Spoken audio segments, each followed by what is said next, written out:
Now, in last month's edition of Kaiju Corner, some of you requested that I sing the Mothra theme song, but not going to do much singing here, but I do have a song that is Kaiju related that is arguably even better than the Mothra song, so I will play that for you right now.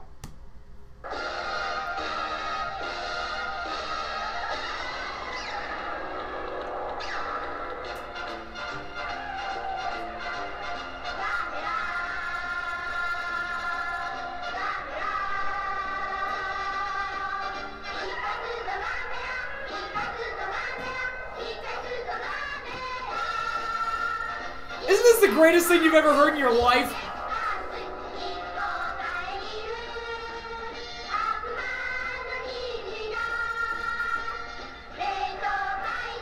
This should be like the national anthem of some country. Maybe Monster Island? I don't know.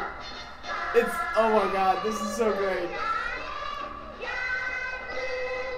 I never bothered to learn what the lyrics were in English. There's no reason. Doesn't matter.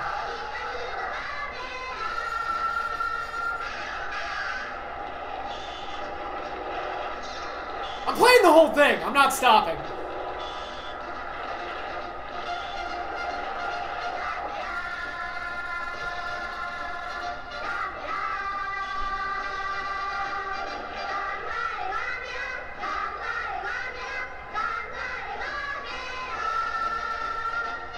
It never ends. It just keeps going.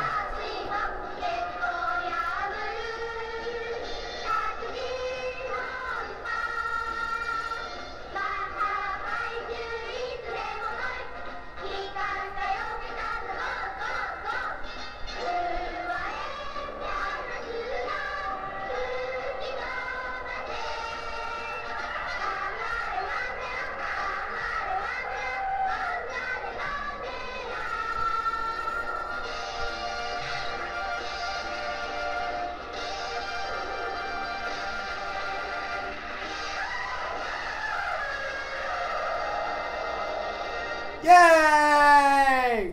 Don't you feel a lot safer knowing that there's a giant flying turtle out there that's protecting us all? Isn't that great? So, if you haven't figured it out at this point, this edition of Kaiju Corner will be related to Gamera, specifically the early string of Gamera films. And Gamera is a very interesting creation in the, the Kaiju genre and that era of filmmaking and Japanese science fiction where he was really Godzilla's top box office rival. He was the WCW to Godzilla's WWF. And built up a sizable fan base and lured away, a portion of Godzilla's fan base and was able to carve a name for himself as a big monster, if it were. And, yeah, Gamera's pretty great.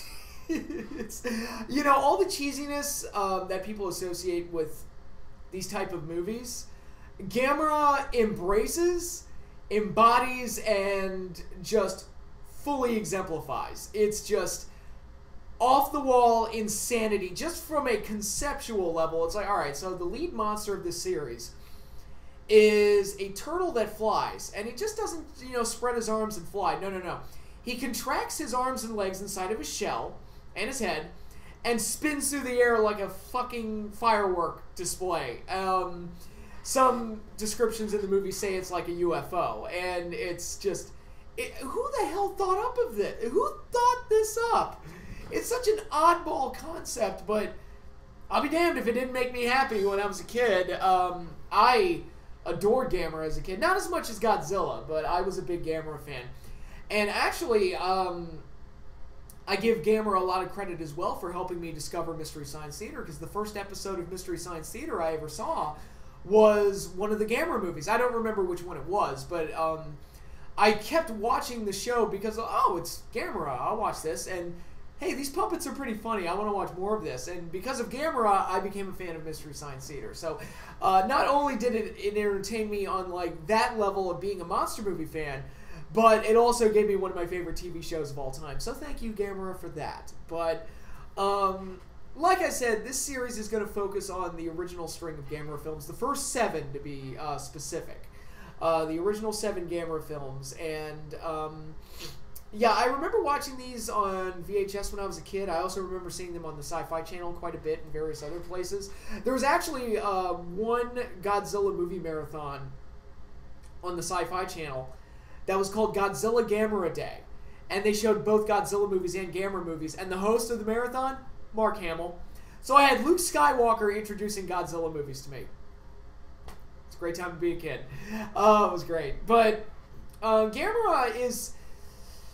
it's very interesting because I think when people think of Japanese monster movies, they think instantly of Godzilla. And I think Gamera is one of the few, outside of the Toho library, because, you've got the Rodans and the Mothras as well. People seem to know who they are. But Gamera is the only other one that's really built a sizable presence, at least cinematically. I mean, you could bring Ultraman into the discussion as well. But it was gained some kind of notoriety outside of his home country, and doesn't fall under the Toho banner, and that I think that says a lot for the creativity and the energy behind the Gamera series and what it was able to be. And yeah, these are very kid-friendly films. They were made for kids. There's no doubt about it. Godzilla tried to be more adult. Take it a little bit more seriously, but Gamera is just straight up, no, we are for kids. And then Godzilla, to combat Gamera, Godzilla kind of went the same route, and that's when you started getting entries like Godzilla's Revenge, and Godzilla vs. the Smog Monster, and Godzilla vs. Megalon, and various other ones. So Gamera definitely had an influence and definitely left its mark. And the original Gamera films, I love them for how ridiculous they get. These movies... and I have, this actually goes all the way up through 1999, Gamera 3, but we're going to cover those in a future video. But yeah, I have all the original 7 Gamera films on this set, and they are a delight to watch, to say the least. And they, in many ways, they exemplify everything that people say about kaiju films, especially the English versions with the bad dubs. But they're just so much goddamn fun to watch.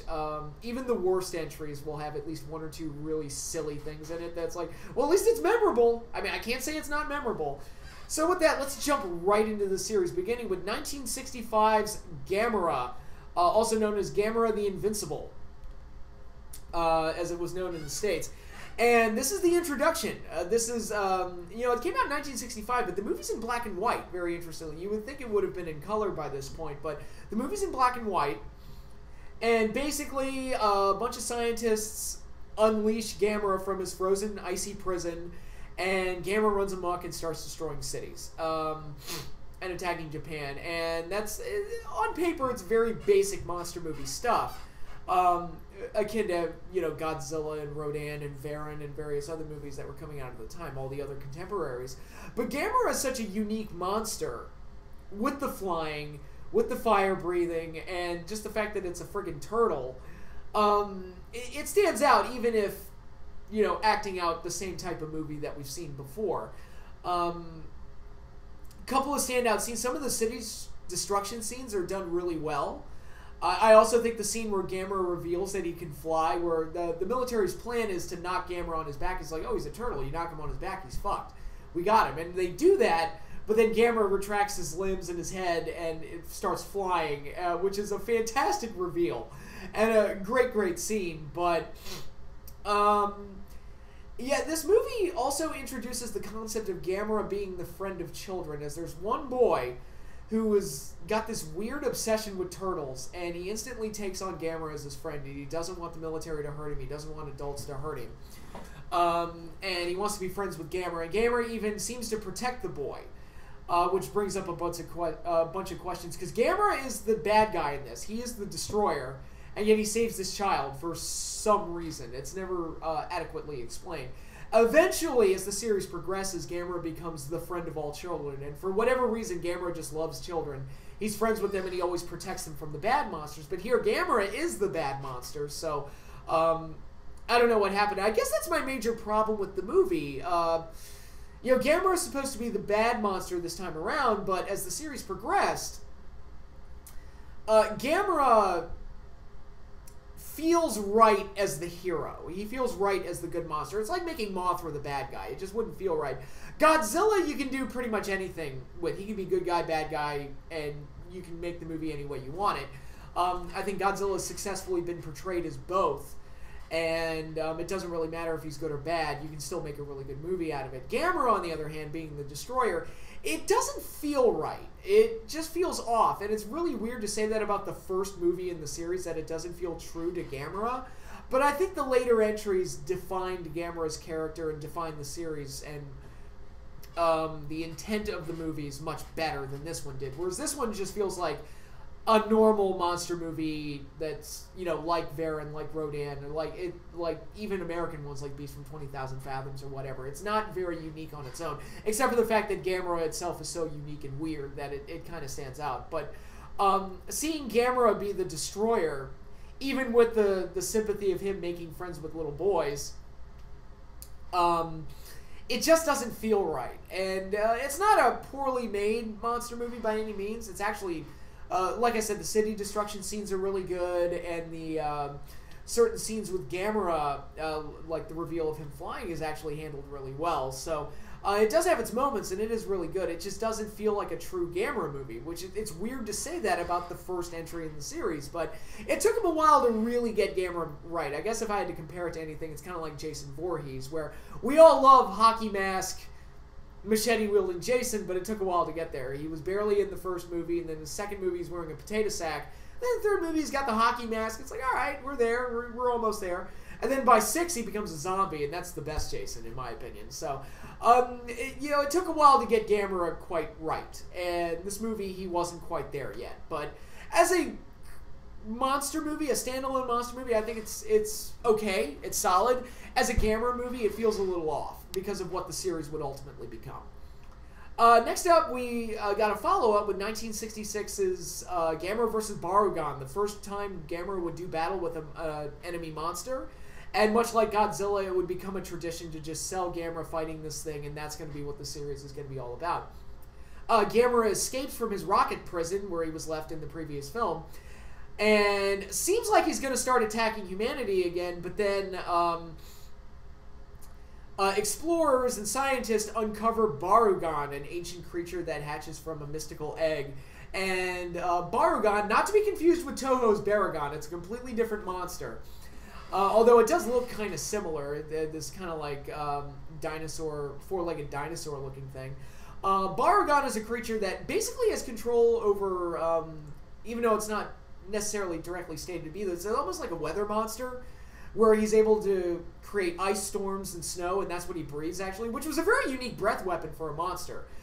He sticks out his tongue and like this frost spray comes out and he freezes things. I'm like, that's actually pretty unique, because mostly it's fire, right? And or some kind of laser, and it's like, here it's like, oh, okay, that's a little interesting. And he also generates heat rays from his back that look like rainbows that kill people and destroy things. So he's kind of like a weather temperature monster, I guess. And Barugon starts running amok in Japan and destroying everything in his path, and Gamera is the only thing that can stop him. So Gamera is actually the hero for the first time.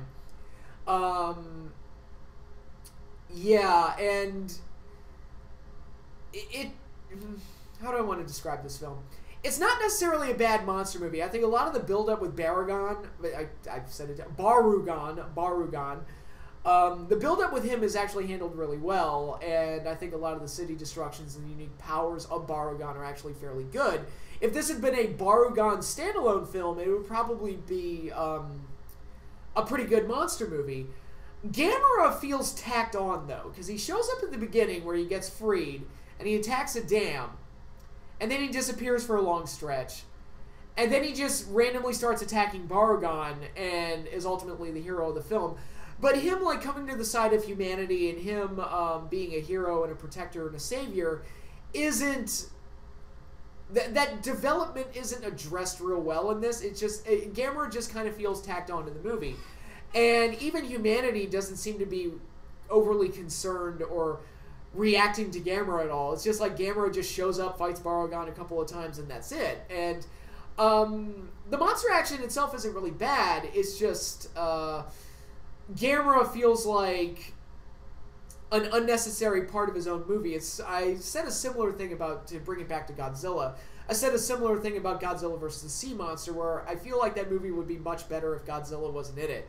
and it was just Ibira, or maybe Ibira wasn't fighting someone as powerful as Godzilla, and maybe it would have been better, but you know, so yeah, Gamera versus Barugon, it's an okay monster movie, but a bad Gamera movie, because, yeah, he's the hero for the first time, but we're not, we don't get the over-the-top heroics, and we don't get a lot of the cheese, and we don't get, there are no kids in this. This is the only one of the original Gamera movies that doesn't have a kid as one of the lead characters. And that feels like something's missing. I know kid characters are normally seen as a nuisance, and I can see why, but it's I don't know, it just feels like this movie's misses something without much for Gamera to do and without a kid. It just feels like an oddball entry in the series. And again, it's the second entry, so there's no like definitive pattern yet. Again, it took him a while to really get there, but looking back at what the series ultimately became, this one feels a bit off. And again, if it was just a Barugon standalone movie, I'd be a lot more forgiving of it, but they had to tack Gamera on there, and it's like, oh, okay. But some of the monster action's cool, and Barugon is a cool monster, and in this movie, you do get to see like some of the creativity and the more risky nature that the Gamera series would take, because even though these movies were marketed towards kids, there would be a lot of blood in the monster fights. Like, a lot of blood. Sometimes to a comical, like, Evil Dead level degree. And it makes me wonder, like, what the hell's going on in Japan, or at least in the 1960s, where it's like, these are kids' movies. Let's have a shitload of blood. And the Godzilla movies were not known for having a lot of blood until the 70s, really. Yeah, that was always very striking to me. And actually, my brother and I had an interesting thing where each monster that Gamera would fight would bleed a different color. And Gamera himself would bleed like a greenish color, like a greenish-blue color. And we would, with each new Gamera movie we would watch, we would take bets on what color the monsters were going to bleed. We were morbid children. We were like, I bet it's purple. I bet it's purple this time. Because Barugon, I remember, he bled like a lightish purple color. And some of the other monsters, I think Viras was also purple, and I think Gyoas was, if memory serves me right, was like a pinkish color. So it was just really weird that I would care so much about like the color of the blood of the monsters. But what are you gonna do? Next up, we get into 1967's Gamera vs. Gyoas, which is the entry that I think really put the series on track and gave us like the textbook example of what a Gamera movie is all about. Typically, Gamera movies will follow this formula, especially the entries that would follow this. And but Gamera vs. Barugon did to a degree, except it didn't have a kid in it.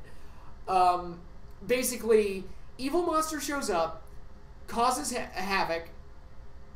Gamera fights it, gets his ass kicked, and then humanity and Gamera have to exploit some weakness of the monster to ultimately have Gamera defeated at the end. And that's typically what happens. But you would always kind of get that formula. And along the way, the kids are helping Gamera, and Gamera's saving the kids. So you get a lot of that going on. And here, this is the one where it really does create that formula. And you get Gamera, who's like fighting Gyoas. And who is Gyoas? Gyoas is a giant, like lizard bat-like creature that comes out at night and starts eating people, and has a very unique breath weapon, is that it's like a cutter beam. And it's not like a traditional laser that you see with most monsters where it just like causes sparks to fly when you get hit with it. It actually like cuts through anything that it hits. So when he uses it on Gamera, it like almost cuts Gamera's arm off. And when he hits a plane with it, it like cuts the plane in half. And people start falling in between the gap of the plane in a very memorable scene. And a very destructive monster. And interestingly, Gyoas is the only monster from the Gamera series to be used more than once. He would actually return in the 90s, and he would get a small role in Gamera the Brave as well, and as seemed to be designated as Gamera's arch enemy, much like Ghidorah is for Godzilla. I don't know how that happened. It just kind of did. And but Gyoas is a very cool monster. I like the bat-like creature. Again, a very unique kaiju. Even though he's a little silly looking with the flat head, and he kind of looks like he's made out of styrofoam, it was a very unique monster. I love the breath weapon too. So,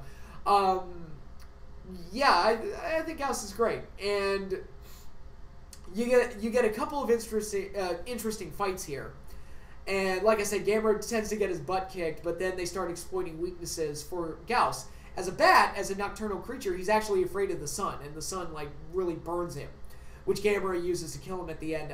It's also revealed that Gyoas loses his balance if you spin him around, so the humans designed this trap for him where they'll leave like a vat of blood or synthesized blood out for him, and Gyoas will go for it, and then they activate the spinner, and they spin him around. And a really funny scene, but I like it when, you know, the scientists are actually useful and not just, you know, just spouting techno-babble that doesn't mean anything. It's like, no, they actually developed a plan. Actually, you know, I'm crediting the scientists. It's actually the kid, because this is another thing that the series would start, where the kid knows more than all the adults do, and is able to figure everything out.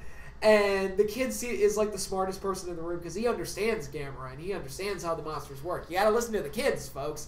So that's another trope that would, you know, be present throughout the entire series. But Gamera vs. Gyoas, I think, is an entertaining entry. The first really good entry in the series.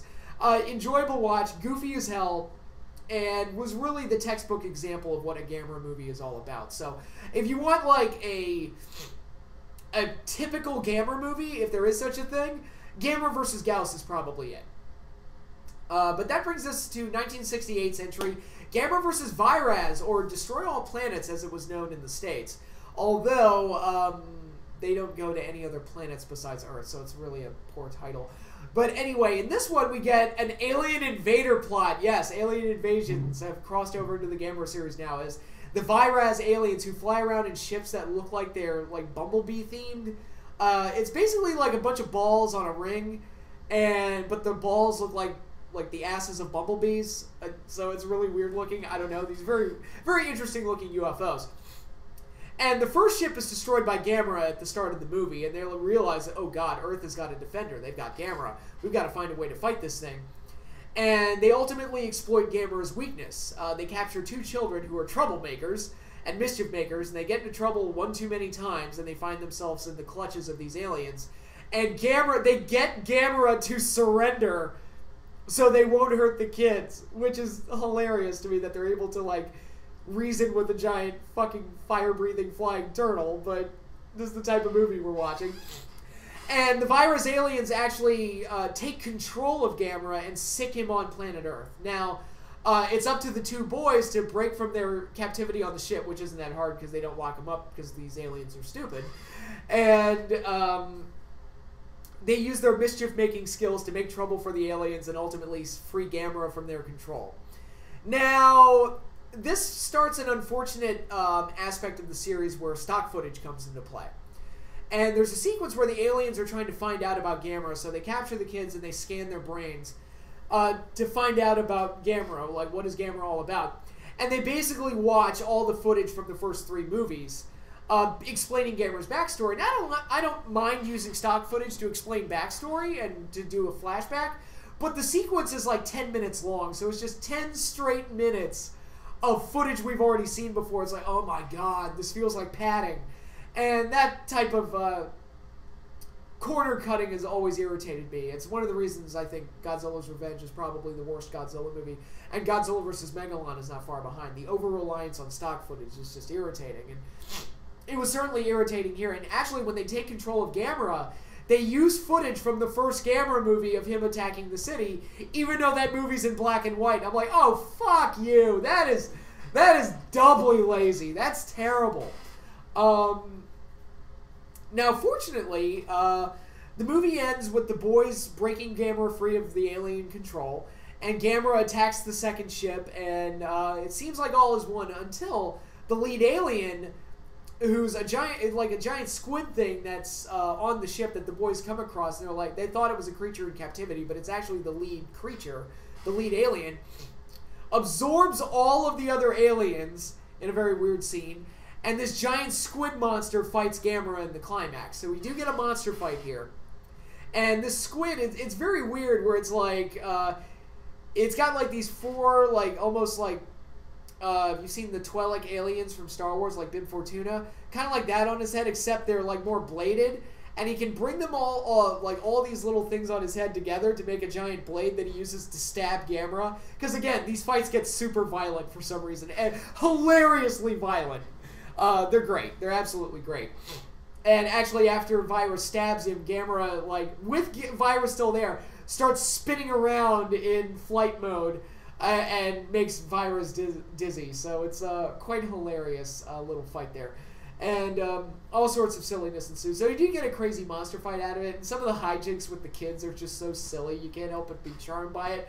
So, Gamera vs. Viras, not one of the better entries. And I think the stock footage is very distracting and takes away from it. But it does have some entertaining cheese in there and some ridiculous moments. And a fairly nice, ridiculous monster fight at the end. So, you know, I don't hate it. But it is...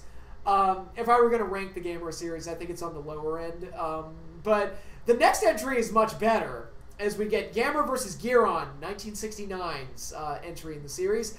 My personal favorite of the original Gamera series. It is this one. Okay, all the cheese that the previous Gamera films had, this one cranks it up to fucking 15 and goes apeshit.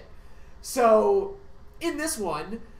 some boys come across a UFO that lands in the woods, as they do. They go on board the ship, even though their little sister tells them not to. I was like, she's going to tell mommy and daddy on them, but they don't listen. They get on the ship, and the ship automatically flies away to a distant planet. Gamera, because Gamera, being a flying turtle, can perform interstellar travel, follows the ship to protect the boys, and they go to this planet, where they come across two alien women who want to eat the brains of the boys and want to go to Earth and eat other people's brains, because that's what they do. They eat brains. On this alien world, they have their lair, and apparently they're the only two people around on the entire planet, but fucking who cares? They have a guard dog by the name of Guiron, who is a giant four-legged reptile-looking thing with a knife for a head. He's got like a giant knife for a head. And he shoots little ninja throwing stars out of his head as well, which is also great. And the first monster fight in the movie is actually not between Gamera and Guiron. It is between Guiron and a space Gyoas. So apparently the Gyoas species has existed on other planets, and there's a space Gyoas. It's the same as a regular Earth Gyoas, except it's glittery. My guess is that they didn't want to design another monster, so they just spray painted the original Gyoas costume and just went with that. But that's my guess. But anyway, so Guiron fights this Gyoas while the two kids are watching. And what happens is one of my favorite scenes in the entire Gamera series and one of my favorite monster fights of all time. Because it's absolutely absurd. And it's great, and it's hilarious. So, Guiron, being a giant four-legged knife, is able to cut Gyoas to shreds. He cuts his wings off. He cuts his legs off. He cuts everything off. He decapitates him. And then proceeds to take the decapitated body and starts cutting that into pieces. This scene was censored on TV. I can't imagine why. And the funniest part of the entire thing... Well, two things that are funny. One, Guiron picks up the Gyoas chunks and starts laughing while he's doing this. It is hilarious. I love it. And also three funny things. Another funny thing is that when Guiron cuts chunks of Gyoas' body off, it's a clean chunk. No organs. It's just like a clean... It's like he cut through styrofoam. He probably did, but... If you have not seen this scene, you absolutely need to see this scene. It's priceless. And the real cherry on top for me is that the two kids are watching this go down, and they are completely stone-faced the entire time. Like they're just looking at it like this. Like they're observing, like they're observing a completely mundane thing, like people getting on the bus. Or something like that. They're like, okay, look at Guiron. He's just cutting this thing to shreds. Like, this is an everyday occurrence. Like, they just watched a creature get completely mutilated and cut to shreds. And they're like, okay. Oh, look at that. That's weird. And their reaction is just hilarious to me. It's like, wow, they are taking this way too well. They're probably sociopaths. But, so anyway, Gamera ultimately does battle with Guiron, ultimately wins. We actually get one of the famous Gamera moments where he does like an Olympic-style weird spin motion on the bar where he flies off and sticks the landing, and it's like, yep, gold medal. Give Gamera a gold medal. which coincides, I believe, coincides with around the time the Olympics were being played, maybe close to it. Probably not, no. But anyway, the fights are really fun. They're really violent and great. And just the whole premise of the whole thing is just so ridiculous. Oh, and by the way, Gamera can also repair a spaceship just by breathing fire on it and mending two pieces together. And he's able to do that because he's fucking Gamera. Don't question Gamera. Don't you question anything that he does. But this movie is just... It's almost too weird for words. Like, it is so bombastically ridiculous. I highly recommend checking it out. It represents everything that the Gamera series is, taken up to such a degree that it almost doesn't feel real. Like, it feels like a fever dream. And in my opinion, if you want to see the very best of the original Gamera series, you have to watch Gamera vs. Guiron, because it exemplifies everything that the series was all about. I think it's great. It's my personal favorite of the series. As silly as it is so fantastic. And then from there, we move on to 1970s Gamera vs. Jiger, which is an interesting one because I didn't see this one as a kid. I never saw it on TV, and I never got a VHS of it. I assume it never got released to VHS. I could be wrong, but if anybody had it on VHS, please tell me. But I never had it. I never saw it in any catalogs. I never saw it in any stores. And actually, I didn't know the movie existed until I got on the internet. And I was like, wait, there's another Gamera movie? I didn't know that. I want to see that. So, Gamera vs. Jiger, but it did get released in the States as I almost said Godzilla. Gamera vs. Monster X, but for whatever reason, it just was the least available Gamera movie of the original series. It actually didn't even make it onto Mystery Science Theater. Gamera vs. Viras also didn't make it onto Mystery Science Theater, which they missed out. They should have gotten the entire series on there, but Gamera, actually, now that they're doing them again on Netflix, I'm surprised. It's like, go get Gamera vs. Jiger and Gamera vs. Viras. Complete the series. Come on, guys. But anyway, Gamera vs. Jiger was one that I didn't watch until I was in my teens. I was able to get a copy of it, and it's a shame I didn't see it as a kid because it's actually one of the more interesting ones in the series. It's actually one of the better entries, I think. And so in this one, humanity is once again messing with something that they shouldn't be messing with, and Gamera actually tries to stop them and fight them off. There's this ancient idol that archaeologists are messing with and trying to uncover, and Gamera is trying to warn them, don't do this, don't do this, don't do this. They remove the idol, and sure enough, it awakens a giant monster by the name of Jiger, who's a four-legged creature. God, Gamera fought a lot of four-legged creatures, now that I think about it. They actually get them to walk on all fours instead of their knees, so good on them for that. Jiger actually one of the more convincing four-legged monsters just because he actually does walk on all fours. But, yeah, so Gamera now has to do battle with this demon, and this creature has some very interesting powers as well. He has what I call vacuum feet, where he lifts his, Jiger is a female, lifts up her foot and is able to draw like rocks to her foot. So I call it it's like a vacuum suction thing. So I call it vacuum feet. Or I guess you could call it the Force too, if you want to be even sillier with it. And uses those powers against Gamera. Jiger is also able to shoot spikes out of its body, which she actually uses quite ingeniously to stab through Gamera's legs. Again, this series gets super violent. And because Gamera has the spikes through his legs, he can't fully retract his legs and he can't fly. So Gamera has to get the things off of his legs in order to fly. And I'm like, oh my god, I love that. That's some great strategery. I enjoy that. That was fun.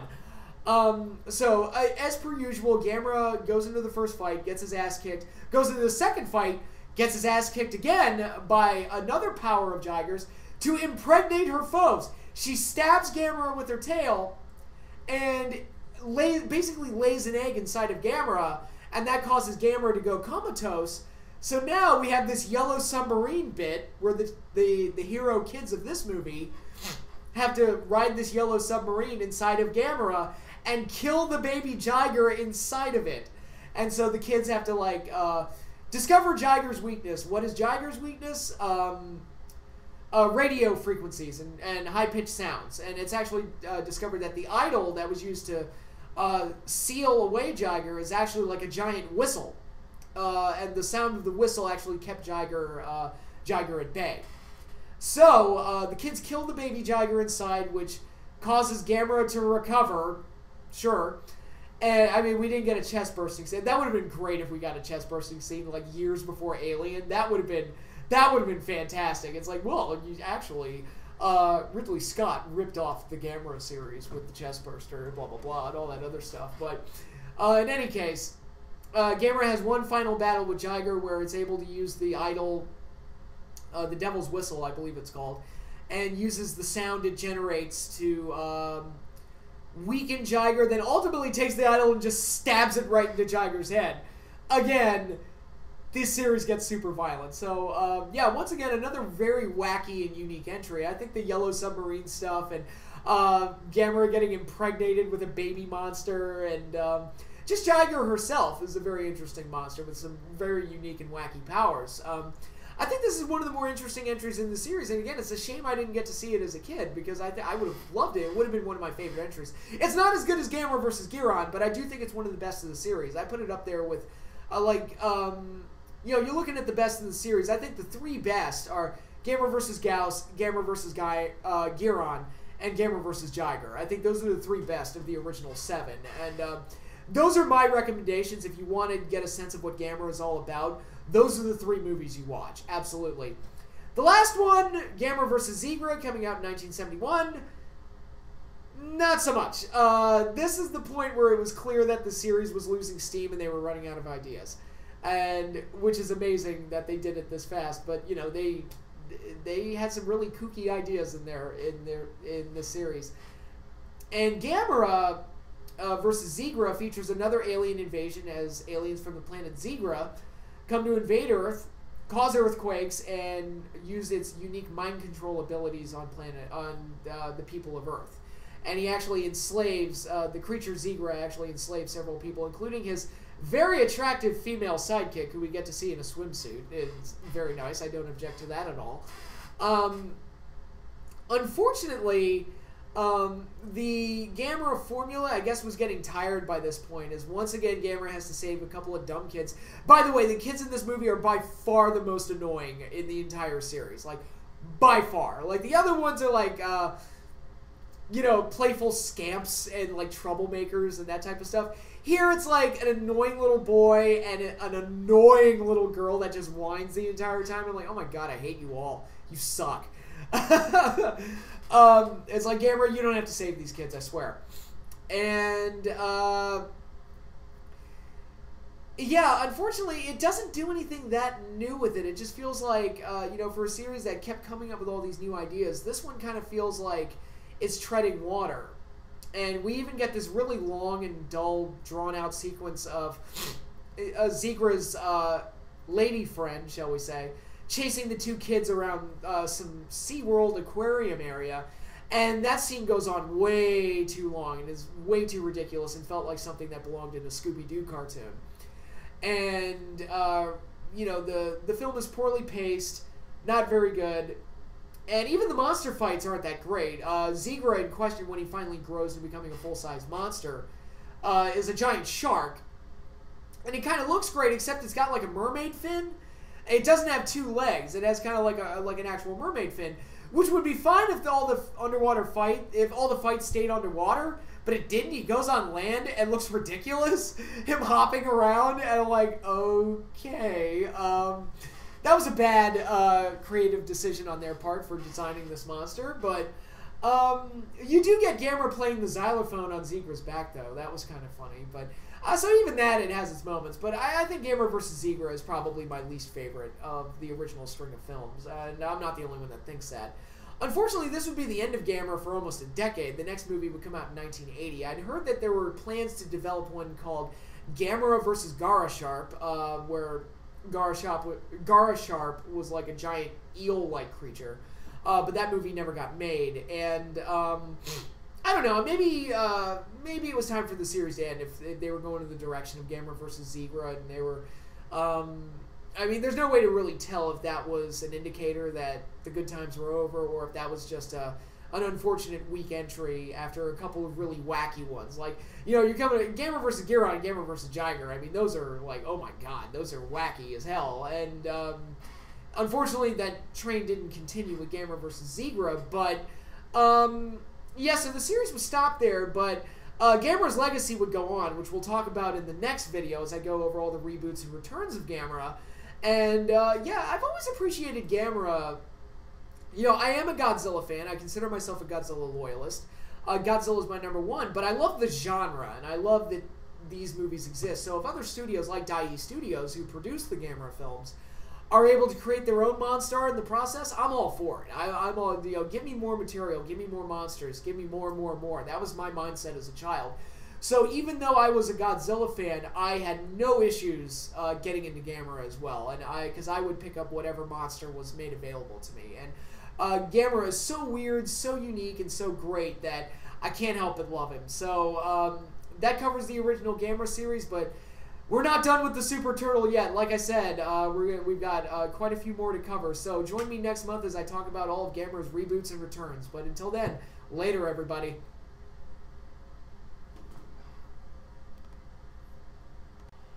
Okay, this is a quick add-on to the Gamera video. I probably should have looked this up before I started filming, but, you know, schedule's been nuts. So I was curious, right after I finished filming, I was curious, I was like, well, why didn't Gamera vs. Jiger get like the same VHS treatment as some of the other entries in the series? So I looked into it a little deeper. Turns out it was one of the only entries in the series, that one and Gamera vs. Viras, that was not dubbed and re-edited by the company Sandy Frank. Sandy Frank was the company that did most of the Gamera movies when it came over to the States, including the original film, Gamera vs. Barugon, Gamera vs. Gyoas, Gamera vs. Guiron, and Gamera vs. Zigra. Why they didn't get Gamera vs. Viras and Gamera vs. Jiger as well, I don't know. But it also explains why those two movies didn't get on the Mystery Science Theater, because I just assume that it's a rights issue and they just got the ones that came in the Sandy Frank package, whoever owns the distribution rights to those films. So it was really as simple as that. And now, how I was able to get a VHS of Gamera vs. Viras and not Gamera vs. Jiger, I have absolutely no idea. You'd have to ask my brother on that one. But it's, yeah, I was just looking into it. I thought, I was like, I wonder why that happened. So that kind of lent itself to Gamera vs. Jiger becoming, for lack of a better term, kind of the lost entry of the Gamera series for a while, up until the age of DVD and internet and everything else. But yeah, so I just wanted to add that on to the end of the video. So that's it. Goodbye.